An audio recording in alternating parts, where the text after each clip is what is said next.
Gente, primeiro, os detalhes. O litro do diesel deve ficar mais caro nos próximos dias. Em reunião, nessa quinta-feira, o Conselho de Administração da Petrobras autorizou a estatal a fazer o reajuste. A reportagem é de Adriana De Luca.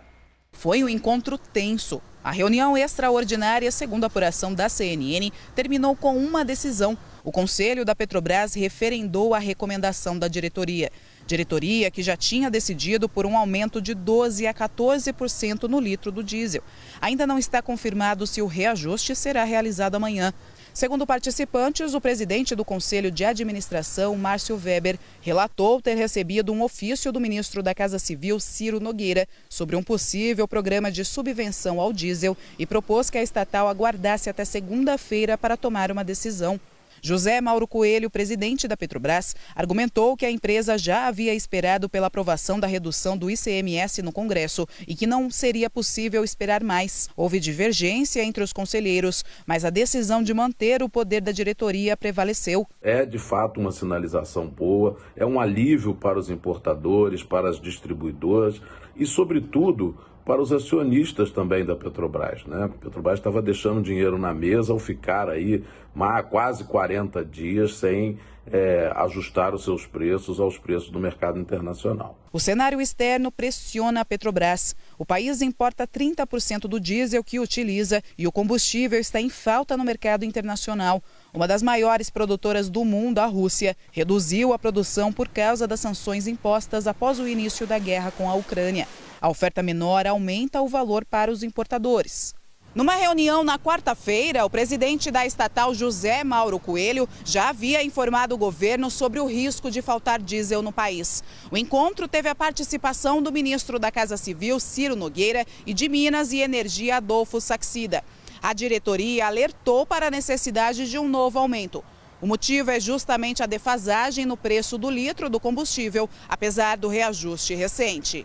A preocupação do governo é não só com a inflação, mas também com a popularidade do presidente Jair Bolsonaro, que busca a reeleição. Agora à noite, o presidente comentou sobre o provável reajuste. Eu só posso entender que seria um reajuste da Petrobras agora em interesse político para atingir o governo federal. Espero que a Petrobras não reajuste os combustíveis, porque até a semana que vem a gente acerta a questão da diminuição do preço. O ex-presidente da Agência Nacional do Petróleo afirma que o controle artificial de preços rompe com o modelo aceito internacionalmente e pode causar mais problemas. A questão do preço de paridade internacional não é uma escolha, não é uma política, é uma necessidade. Como o Brasil é um país importador, se a gente não tiver preços aqui minimamente alinhados aos preços internacionais, vai inviabilizar a compra de produto lá fora, a importação, e isso pode causar desabastecimento. A solução para isso é competição, um mercado mais aberto, mais dinâmico, mais competitivo, com mais atores, e é o que vem sendo tratado no Brasil de se fazer há um certo tempo. Procurada, a Petrobras informou que, por questões concorrenciais, não pode antecipar decisões sobre manutenção ou reajuste de preço. O Planalto não se manifestou sobre o ofício que teria sido enviado por Ciro Nogueira pedindo para o Conselho segurar o reajuste do diesel. Agora vamos à análise. Temos aqui conosco Davi Gilberstein. Davi, muitíssimo obrigada por estar conosco aqui neste feriado. Davi, que foi diretor da Agência Nacional de Petróleo. Davi, eu começo com você. Bolsonaro diz que o objetivo da diretoria da Petrobras, ao sinalizar que vai reajustar o preço do diesel, é atingir o governo federal. Mas nas conversas, o que a gente percebe é um grande medo, um receio dessa diretoria de sofrer um processo no próprio CPF. Eles têm razão de ter medo? A governança da Petrobras está, de alguma forma, blindando a empresa de interferência política? Boa noite, Raquel. Boa noite, quem nos assiste. Com certeza. Primeiro que você falou em governança, enquanto eu estava vendo a reportagem, eu acho que um acionista majoritário, ele mandar um ofício pedindo alguma coisa que o favoreça em detrimento dos outros acionistas, eu acho que isso fere não só as melhores práticas de governança, como, na minha opinião, fere a própria lei das SA. É uma atitude passível até de um processo, na minha opinião.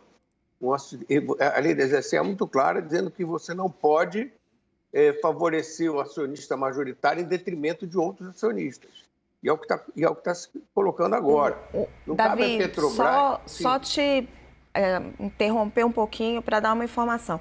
Este ofício, a diretoria da Petrobras queria que o ministro Ciro Nogueira garantisse que ressarciria a empresa se a empresa segurasse o reajuste, exatamente para se proteger. E não chegou no detalhamento com a efetividade que a diretoria queria.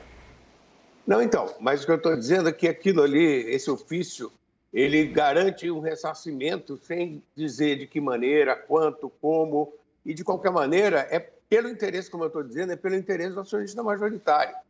E quando o presidente falar para me atingir politicamente, não cabe à diretoria da Petrobras pensar se vai atingir ou não politicamente ou favorecer politicamente. Porque isso quer dizer, então, que se ela não reajustar, ela está favorecendo politicamente. E como você falou, as pessoas têm responsabilidade, chamada formalmente de responsabilidade fiduciárias, ou seja, elas respondem em relação aos interesses principais da empresa. E respondem pessoalmente, ou seja, se amanhã ficar configurado alguma ação que, de alguma maneira, contraria o dever de um conselheiro de pensar no que é melhor para a empresa, ele pode sim ser processado. Então, naturalmente, a Petrobras, todo mundo já sabe que demorou muito para ajustar, por enquanto, até agora. Existe uma defasagem em relação aos preços internacionais. Isso está inibindo a importação de derivados, principalmente diesel. Então, eu diria que é como se a gente tivesse uma mola comprimida que está prestes a se soltar. Então, eu não vejo muita alternativa. A Petrobras, a direção da Petrobras não tem que esperar o Congresso deliberar A, B ou C. Ela tem que fazer o que ela acha melhor para os interesses da empresa. E não deixar essa mola se soltar, né? Renata, uma sorte a gente ter a Renata aqui, porque além de circular por Brasília, a Renata conhece muito bem a Petrobras, que eu sei. Renata, quanto tempo a Petrobras vai resistir a essas pressões? Já são 3 presidentes. O presidente que está ali resistindo já está demitido, já está esperando uma assembleia para sair. Quanto tempo eles aguentam?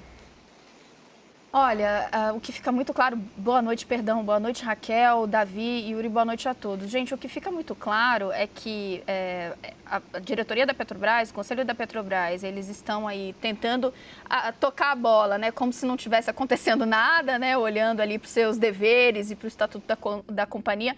Mas o respaldo para que eles sigam tomando as ações dessa forma, ele é inexistente em Brasília nesse momento. Por que eu digo isso? Olha, você tem um entendimento dentro da equipe econômica de que a gente está vivendo um momento especial. Eu não estou dizendo aqui que para de pé ou não esse argumento, mas o fato concreto existe um entendimento dentro ali da cúpula da equipe econômica que vivemos tempos extraordinários que dariam sim suporte a uma atitude diferente da Petrobras. O Ministério de Minas e Energia concorda. O Palácio do Planalto já deixou muito claro que concorda. A gente viu há pouco uma manifestação do ministro da Casa Civil dizendo basta. O presidente da República já cansou de dar ali bofetadas e críticas ao comportamento da Petrobras. E não existe mais respaldo também quando a gente olha para o Legislativo. Então, o presidente da Câmara, que tem sido mais vocal, mas veja, esse tipo de descontentamento a gente também encontra na cúpula do Senado. Então, o presidente da Câmara já disse que vai tomar medidas a partir da semana que vem. Renata, vou te interromper aqui, vou pedir licença para o Yuri um pouquinho, porque você citou um ponto importante que a gente tem aqui para mostrar para vocês essas reações. O reajuste ainda nem foi anunciado e já está provocando muito barulho em Brasília. Agora à noite, o presidente da Câmara, Arthur Lira, usou as redes sociais para criticar a Petrobras. Ele escreveu, entre aspas, a República Federativa da Petrobras, um país independente e em declarado estado de guerra em relação ao Brasil e ao o povo brasileiro, parece ter anunciado o bombardeio de um novo aumento nos combustíveis. Enquanto tentamos aliviar o drama dos mais vulneráveis nessa crise mundial sem precedentes, a estatal brasileira, que possui função social, age como amiga dos lucros bilionários e inimiga do Brasil. Na segunda-feira, estarei convocando uma reunião de líderes para discutir a política de preços da Petrobras. Política da Petrobras que pertence ao Brasil e não à diretoria da Petrobras, fecha aspas. E o ministro da Casa Civil, Ciro Nogueira, também reagiu. Escreveu, abre aspas, basta, chegou a hora, a Petrobras não é de seus diretores, é do Brasil e não pode, por isso, continuar com tanta insensibilidade, ignorar sua função social e abandonar os brasileiros na maior crise do século XXI. Yuri, já volto direto com você. É retórica política ou eles realmente estão pretendendo fazer alguma coisa na segunda-feira? Tem muito de retórica política, sim. Raquel, boa noite para você, Renata, Davi, para quem nos acompanha aqui no WW. E é curioso, enquanto você lia as mensagens de Ciro Nogueira e Arthur Lira, eu estava relendo uma carta que foi divulgada semana passada, no dia 8 dias atrás exatamente, pelos 7 partidos que dão suporte à campanha de Lula e Geraldo Alckmin. E a retórica é quase a mesma. Essa política da Petrobras, essa sanha por lucros, falta de responsabilidade com o país. Ou seja, no fundo, os dois antagonistas da campanha eleitoral deste ano fazendo um discurso muito forte contra uma realidade, que é essa questão da alta dos preços dos combustíveis. Mas o fato é que, no fundo, quais são os instrumentos que estão colocados para o governo? O governo já tentou, por exemplo, esse projeto do ICMS, que foi aprovado pelo Congresso, deve ser sancionado pelo presidente Jair Bolsonaro. Hoje, os governadores do Nordeste voltaram a se queixar da forma como o governo quer fazer cortesia com o chapéu alheio ao limitar o ICMS de vários produtos, incluindo os combustíveis, que vai ter um impacto na arrecadação desses estados. Mas fato é que os instrumentos que estão à disposição do governo me parecem limitados neste momento. Dificilmente, a não ser que tenha aquela PEC para zerar o diesel, tenha de fato aprovação no Congresso, o que é difícil, embora exista essa disposição política. Mas a grande questão é, diante dessa redução do ICMS, que agora vem essa sinalização de aumento da Petrobras, ou seja, o que deixa de ser arrecadado com impostos tende a se perder. Qual governador vai estar disposto a zerar o ICMS do diesel que seja só e não da gasolina, do etanol e do gás de cozinha? Yuri, com essa pegar situação? Um ponto que você puxou e, gente, lembrando que isso aqui é uma roda. Se vocês quiserem interferir, peçam a palavra, fiquem à vontade. Davi, o Yuri lembra que o discurso de Arthur Lira, aliado de Bolsonaro, está muito parecido com o programa de governo de Lula. O que sinaliza para nós que, independente de quem vencer as eleições, a política de preço da Petrobras vai mudar. Quais são as consequências disso? Olha, eu concordo com o Yuri. Primeiro, é puramente eleitoral. Será que alguém acredita efetivamente nos bons propósitos do presidente da Câmara, com os mais desvalidos? Se estivesse preocupado com isso, estariam mexendo na questão da comida, estariam querendo subsidiar, não o combustível, mas subsidiar o preço da passagem de quem gasta meio salário mínimo para ir voltar do trabalho todos os dias, de quem precisa de um subsídio para o gás de botijão. Esses sim teriam que ser, de alguma maneira, pensados antes de dizer os mais desvalidos. Essa coisa de função social, toda empresa tem função social, isso é demagogia pura, está na Constituição. A própria Constituição diz que toda empresa tem uma função social. O fato de ter uma função social não quer dizer que ela tem que fazer políticas públicas. Política pública quem faz é o governo. A Petrobras é uma empresa de economia mista, ela tem mais de 800 mil acionistas, dos quais uma quantidade enorme de pessoas, pequenos acionistas, que acreditam na boa gestão da empresa. Davi, e que em algum momento vão perder. Então, então essa questão da proposta do PT, e pegando o gancho, é a mesma coisa, Raquel. É a mesma coisa, ou seja, nós temos aí um equívoco enorme E só para dizer uma coisa, política de preços da Petrobras é um termo absolutamente inconveniente, por um motivo muito simples. Você não pode falar, existe uma política de preços de mercado, é que nós não temos um mercado de refino funcionando. Se eles quisessem efetivamente transformar isto no mercado e acabar, vamos chamar o que eles chamam de poder da Petrobras, nós já teríamos um parque de refino vendido a boa parte, não há um esforço para isso, nós teríamos mais competição, nós teríamos mais transparência nos preços. Então, o fato de se dizer política de preço da Petrobras só existe porque ela tem um monopólio de fato no refino. E ninguém mexeu nisso. Nós não estamos discutindo, por exemplo, medidas para reduzir a dependência do diesel. Então, nós vamos ficar eternamente... Nós temos N medidas que, no momento de crise como esse, nós poderíamos estar discutindo para reduzir a dependência do diesel. Esses 30% que nós temos poderiam ser substituídos, que nós temos que importar, poderiam ser substituídos com a substituição de ônibus urbanos por ônibus a gás natural e ônibus elétricos. O gás está disponível, a eletricidade está disponível. Você tem razão, Davi. Falta uma política... Falta política pública, não política de preço da Petrobras. Falta uma política energética. E, Renata... Isso, exatamente. Voltando para você, um pouco da pergunta que eu fiz para o Yuri. O Arthur Lira está falando sério? O que ele está planejando para segunda-feira? Concordo com os meus colegas, vou chamar Davi de colega também, estou me achando aqui nessa roda, com os meus colegas quando eles tocam no ponto do motor eleitoral. Então, sim, esses gestos, eles são movidos por um sentimento de urgência eleitoral, desespero, chame do que for. Agora, o fato concreto é que quem que está do lado da Petrobras para segurar o PPI nesse momento em Brasília? Eu não consigo identificar. E aí, quando a gente vê uma reação tão imediata vindo da presidência da Câmara, junto com o Palácio do Planalto, e aqui nos bastidores, desde a semana passada, ministros do governo já me diziam, a gente está avisando para a Petrobras que é um risco fazer esse reajuste agora. E o risco da onde? Não só de provocar a ira do presidente Jair Bolsonaro, mas de vir uma reação do Congresso. Mas, Renata, se eles mexerem no PPI, você sabe tão bem quanto eu, vai ter reação no câmbio. Se tiver reação no câmbio, desvalorização do câmbio, vai ter mais inflação, que é tudo que o presidente Jair Bolsonaro não quer. Eles estão fazendo essa conta?